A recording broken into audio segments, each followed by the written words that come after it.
Hello there. Welcome to Just the Discs. We talk about Blu-rays here, and today is a very special day for me because I do get to talk about a lot of movies that I really like on this show, but it isn't always every day that I get to talk about one of my very, very favorite films of all time. And my shirt should be an indicator of what it is. It is this new release from Criterion, Peter Bogdanovich's film Targets from 1968. Now, this is, to me, one of the great debut films of all time. And there's a whole lot of ingenuity behind how it came to be and the circumstances that allowed for the creativity that was necessary to make this movie as interesting as it is. And I think a lot of people think about Bogdanovich as Ground Zero being The Last Picture Show, but that movie doesn't happen, nor does any Paramount film, without Targets. And I'll get to that later. But it's an incredibly powerful film.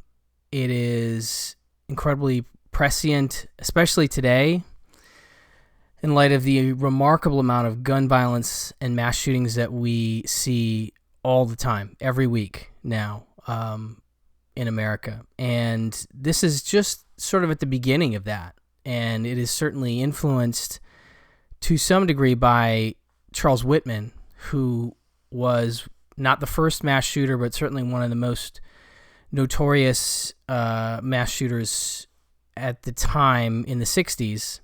Circa 1966, I believe, where he climbed to the top of the tower at the University of Texas and shot a bunch of people. And so his story and him as a person definitely influences the Tim O'Kelly character in this movie. Now, I'm getting ahead of myself, just so people understand what this film is. It's also a beautiful swan song for actor Boris Karloff. The story is, and let me give just a little bit of background, that Peter Bogdanovich had been a writer for Esquire magazine, and I think Cahiers de Cinema, and he had gotten the attention of Roger Corman, and Corman had apparently approached him about working on a movie, which he then came to help Corman on The Wild Angels in 66 or 67. That's a biker movie with Peter Fonda and Nancy Sinatra, I believe, and becomes a huge hit for AIP. And so out of some perhaps sense of beholden, but also maybe sense of a guy who would make a good movie, Corman calls Bogdanovich and says, I have a feature that I made called The Terror with Boris Karloff. Boris Karloff owes me 2 days' work.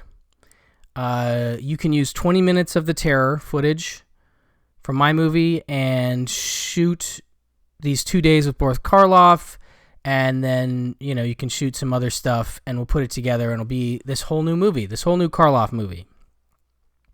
So Bogdanovich and his then wife and collaborator, Polly Platt, go off and try and figure out a story. And I'll get to that later because there's a really great audio interview with Polly Platt, who is just an incredible, I think, unheralded, relatively so, force in New Hollywood, in that I think she's a big part of, especially the early films, that really established Bogdanovich and, got him going. But I'll talk about I guess I'll talk about it here. One of the things that they were trying to figure out was, why is this creaky old movie, The Terror, not scary? Why is this? Because that's it's a sort of gothic castle horror movie with Jack Nicholson and Karloff and Dick Miller. Why is it not scary now? What is scary now? And what they come up with is the idea of unprovoked, telescopic shooting, just for no reason. That is true terror, true horror. And so they start to work on this idea, and again, that character played by Tim O'Kelly really well, because he's frighteningly almost Ned Flanders, but, obviously snaps at some point in the film and starts killing people. So that's one story. And then they were able to sort of come up with this idea, I guess based on a joke that Bogdanovich had made to Polly or to himself, that was like, I one way to start this picture, I know, we'll have the opening be footage of the terror, and then we cut to a screening room and the lights come up and Boris Karloff turns to Roger Corman and says, "That's one of the worst movies I've ever seen." And he started it as a joke, but actually decided it was a good idea, and it was. And so that's how the movie starts. We see footage of the terror over the credits, and then we see this screening room, and then we start to get into the principal players on the Hollywood side of the movie, which is Boris Karloff, who plays an aging actor named Byron Orlock. But what's great about that is that then you have his entire cinematic history to draw on, and they do bring in a Howard Hawks film at one point on the television, The Criminal Code, which is, I think, Karloff's first film. So you get to see him in his first film, and then this is nearly his last film. I think there's one film that follows this, but this is really, for me, the Karloff swan song, and he's really great in it. It's a really well thought out character of this guy who's just like, I'm an anachronism. My type of horror is not scary anymore, and I see the writing on the wall, and I'm ready to be done with movies. And Bogdanovich himself stars in the film as this young director who's trying to court Karloff or Orlock into reading his new script and being in it. And so it's this very meta text thing, but it's just so great. It gives really a nice part for Karloff to dig into and to play out. And he just really brings so much to it. And you really feel that while maybe he's not exactly this guy, a lot of him is this guy at this time in his life and his career. So how do these two plot lines then come together is the idea. And they come together in a really interesting way at a drive-in theater towards the end of the film. I won't go too far into that, but eventually they come together. So you have this guy and his family. Tim O'Kelly is a Vietnam vet, I think, living with his mother and father and his wife, who works at the telephone company. And they have a very, sort of almost Leave It to Beaver kind of house.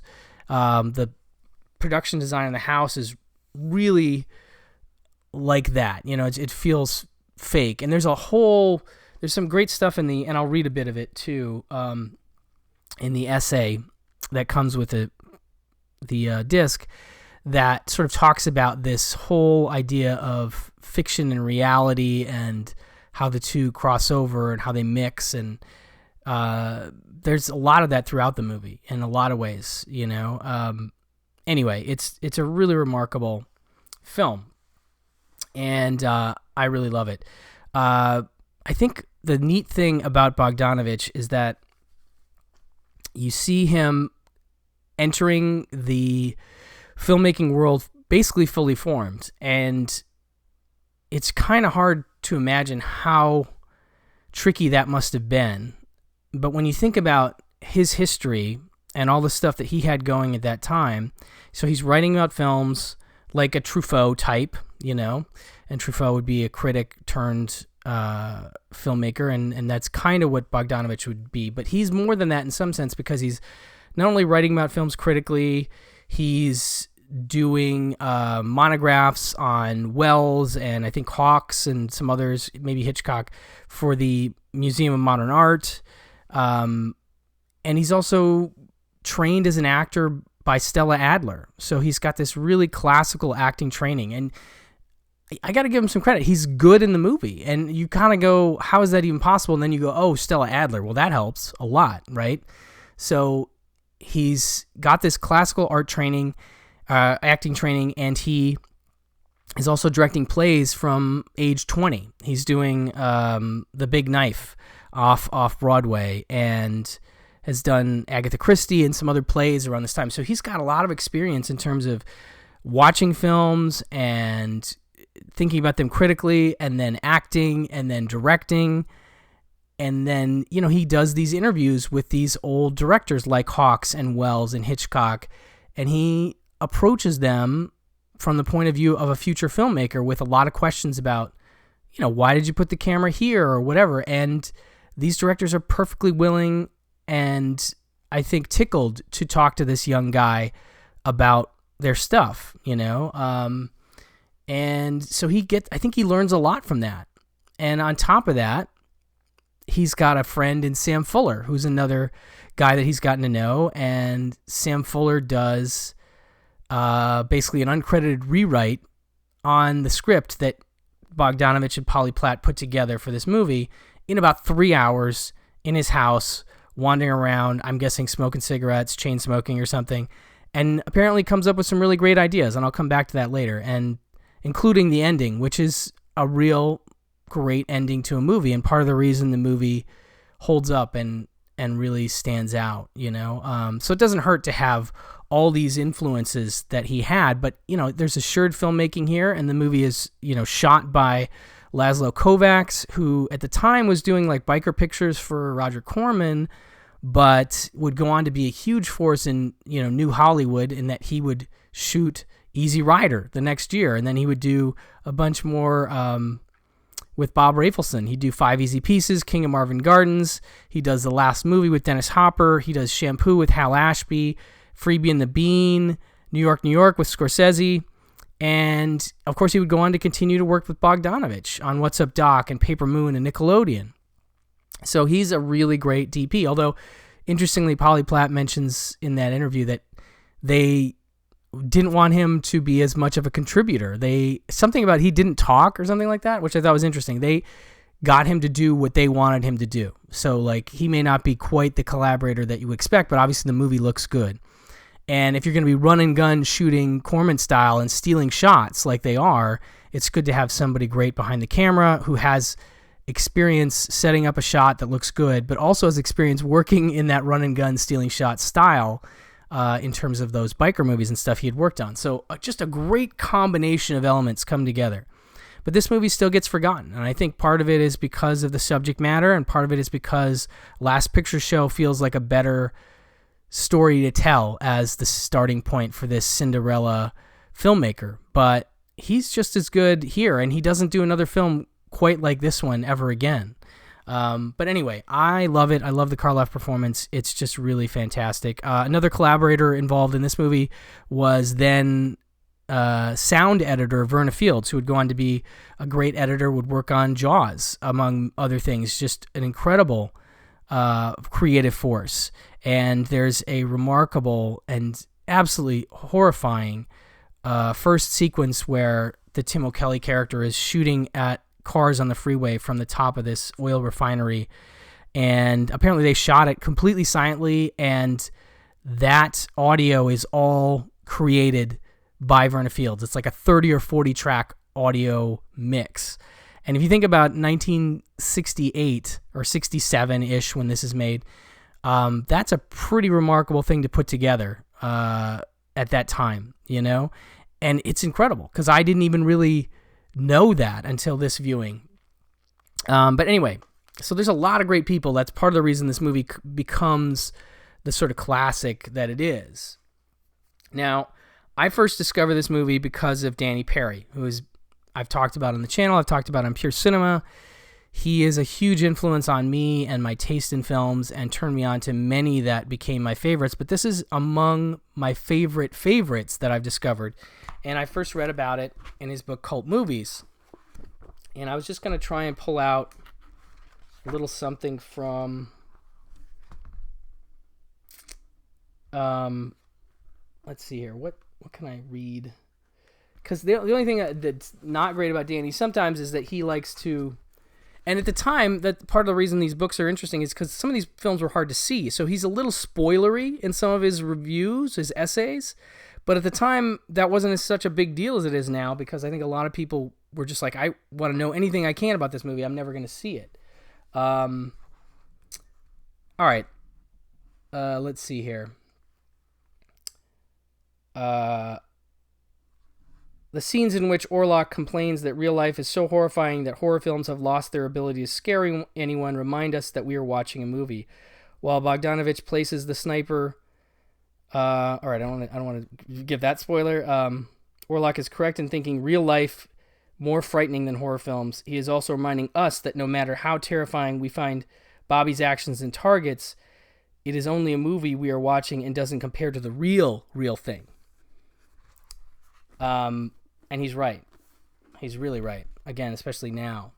I also love... So the booklet that's included here, I'll go through all the features and everything because this is really great release. Actually, not surprisingly, one of my favorite releases of 2023 because it incorporates some old DVD features and some stuff I hadn't heard before and a new interview. And it's got... This booklet is really nice. So you've got in this booklet, we have American Sniper by Adam Naiman. And this is an essay all about the film, which I think is great context for now. But so Targets was famously commissioned on the fly by Roger Corman as a reward to the 28-year-old Bogdanovich for his help in shaping the American International Pictures biker-themed hit The Wild Angels, 1966. It was engineered ad hoc by the director, his partner at the time, Polly Platt, and an uncredited Samuel Fuller around the presence of the octogenarian Boris Karloff, who owed Corman 2 days' work as part of a multi-picture deal. Having long since become a global horror icon and nursing debilitating health issues he tried to keep hidden. Apparently he was not well. He's walking with a walker a cane throughout the movie, but he wasn't doing well. His luxuriously sinister narration, or spent the 60s working steadily. His luxuriously sinister narration of CBS's animated version of How the Grinch Stole Christmas from 66 won him a new generation of youthful fans by falling in with Corman and his merry band of hipster hellraisers. The actor risked placing his legacy in quotes, but the group had nothing but respect for his accomplishments to the point that the script that became Targets would ultimately pivot on Karloff's Lion in Winter dignity. Buoyed by Corman's promise to distribute the film via Paramount rather than AIP if proved viable, Bogdanovich and his collaborators smartly gave Targets the outer shape of a ripped-from-the-headlines exploitation picture, a premise with rubbernecking potential. Now, what's interesting about that is that Bogdanovich kind of refutes that later in the introduction when he talks about he being more responsible for the Paramount sale. I'll go into that later. So the booklet also includes a interview with Bogdanovich that is excerpted from conducted by Eric Sherman and Martin Rubin in November 1968 at Bogdanovich's home in Los Angeles, Van Nuys neighborhood. 3 months after the release of Targets, the interview originally appeared in Sherman and Rubin's 1969 book, The Director's Event, Interviews with 5 American Filmmakers.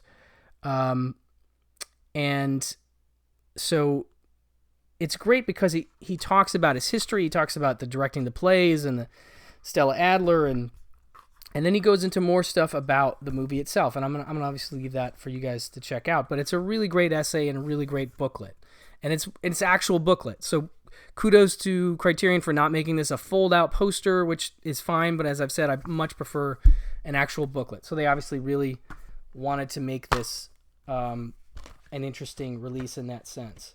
Okay, so let's talk about the features because they're pretty great. So we'll start with the Bogdanovich commentary from 2003. This comes over from the Paramount DVD, and it's a great track. It's one of my favorite commentary tracks. Obviously in some small part because it's a movie that I adore. But Bogdanovich goes deep into aspects of the production, and among the many things I love about it, one thing he touches on is those Sam Fuller contributions, which were basically, like I said, rewritten in about 3 hours in Sam Fuller's place.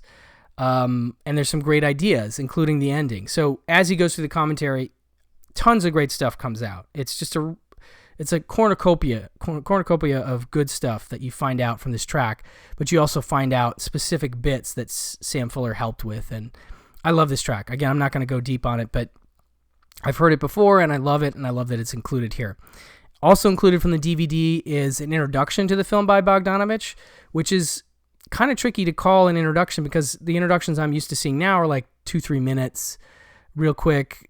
one little thing about the film, or how it got made, or something about the filmmaker and their recollections of it, and then I hope you enjoy the movie. This is more like an interview. This is 13 minutes, 41 seconds, and he goes, again, into great detail about how he came to direct the film, and even more detail about the specifics of the Paramount sale. You know, he has some really great stories about knowing one of the secretaries, I think, to Bob Evans, who he was able to get the film to and get him to watch it. Now, he says that he wanted to try and sell it to Paramount, and Corman said, fine, as long as I get my money back. So that doesn't mean, it doesn't sound the same to me as like he guaranteed a sale to Paramount or something. So, you know, he gets it to Bob Evans. Bob Evans sees it and he likes it. Sends it to Charlie Bluedorn, who's, you know, Gulf and Western. He's running the studio. They both like it, but then I guess Bluedorn's partner doesn't like it. So then Bogdanovich has to try and he gets some critics to watch it. And he's like, if you like it, write about it. If you don't, maybe don't write about it.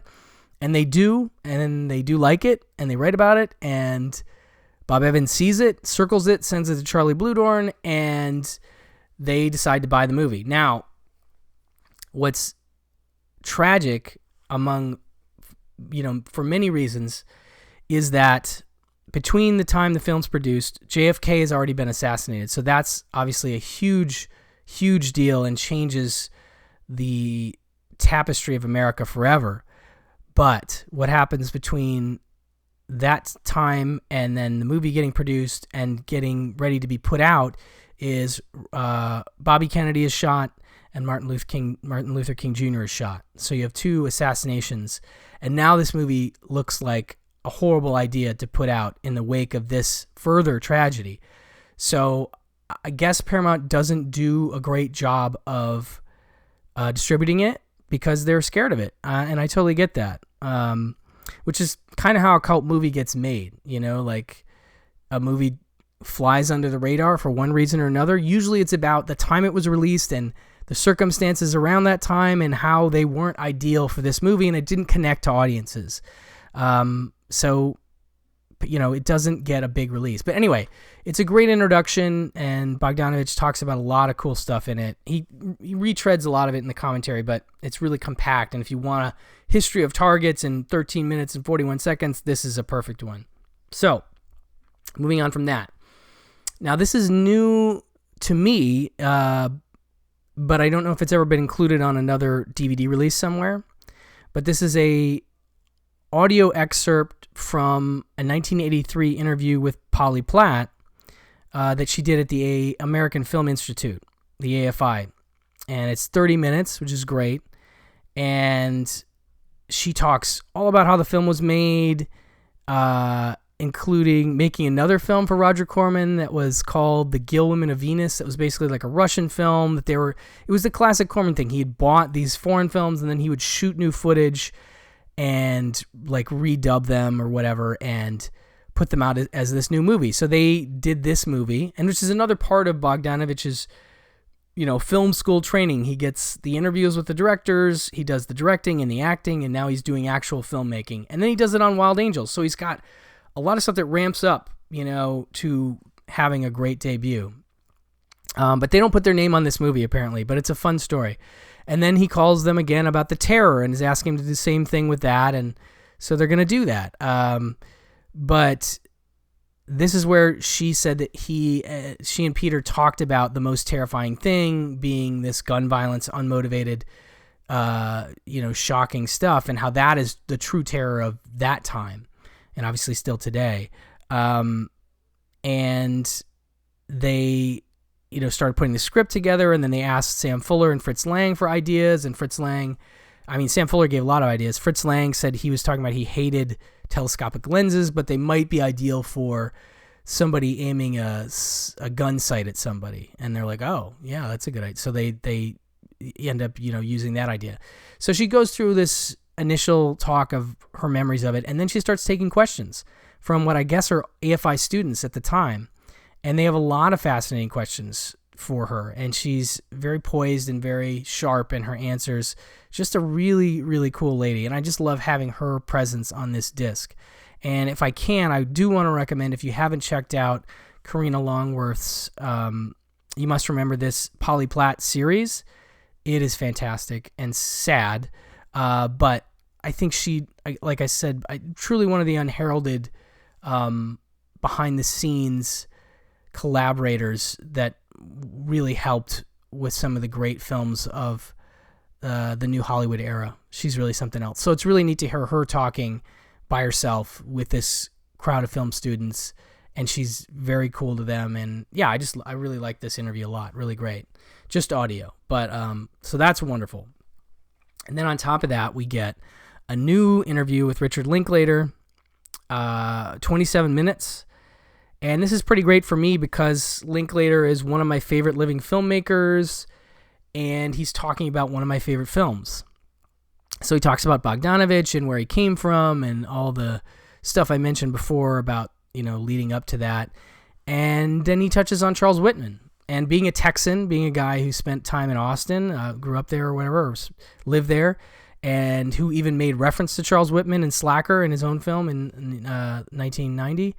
So he talks about Whitman, and I love a lot of things about Linklater, but one is that he's not only a movie buff, he's a history buff, he's well-read, and all these things contribute to how great his films are in my mind. But anyway, so he obviously knows a lot about Whitman, and they even show some of the television news coverage of the day of the shooting, and that's very sobering stuff too. But he just clearly has done his research on Whitman, and also talking about how Targets is a movie that is reflecting our society even back then and the proliferation of guns, and that it is a very anti-gun movie, sort of saying, let's do something about this. Obviously, the issue is minuscule in comparison to how it is now, but as of yet, that hasn't really happened, which is sad, which is, I think, another reason the film is important. But Linklater, I think, talks about how this film partially didn't connect because it was a little too close to home. Obviously, you'd had those assassinations happening, but also Tim O'Kelly's like a regular guy. He's like you and me. Linklater says, I don't want to see a bad guy that's like me, that acts nice like me. That doesn't work. Especially in the context of he's talking about Bonnie and Clyde having come out the year previous. There's some horrific gun violence in that, but also you have our villains are kind of the heroes in Warren Beatty and Faye Dunaway, and they're kind of cool in that way, and you can get behind them. And that movie's a phenomenon. That movie's a huge hit, but this movie is just too real, I think, for people. And he talks about Peter's acting and how he's among the great director actors like Orson Welles and John Huston and Sidney Pollack. And he also talks about Polly Platt. It's a really great interview. Like, I just adore the guy. So him being included on this disc was just such a delight for me. But yeah, overall, the new transfer looks great. It is a new 4K digital master supervised by director Peter Bogdanovich with uncompressed monaural soundtracks. This must be a scan from a while ago because, Peter's no longer with us, but looks very nice. It's the best it's ever looked to me, and I am so happy to have this on Blu-ray finally. It was teased that it was going to get released by BFI overseas, but that disc got canceled. I don't know if that has something to do with the rights that Criterion had or not. I don't know what the deal is with that, but I was super bummed when that got canceled, but then super excited when this got announced. And it is, to my great pleasure, no disappointment as a release, and well worth the wait. So a high recommendation from me for Targets on Blu-ray from Criterion. Thank you so much for watching. Thank you so much for listening, and I will talk to you soon. Bye-bye.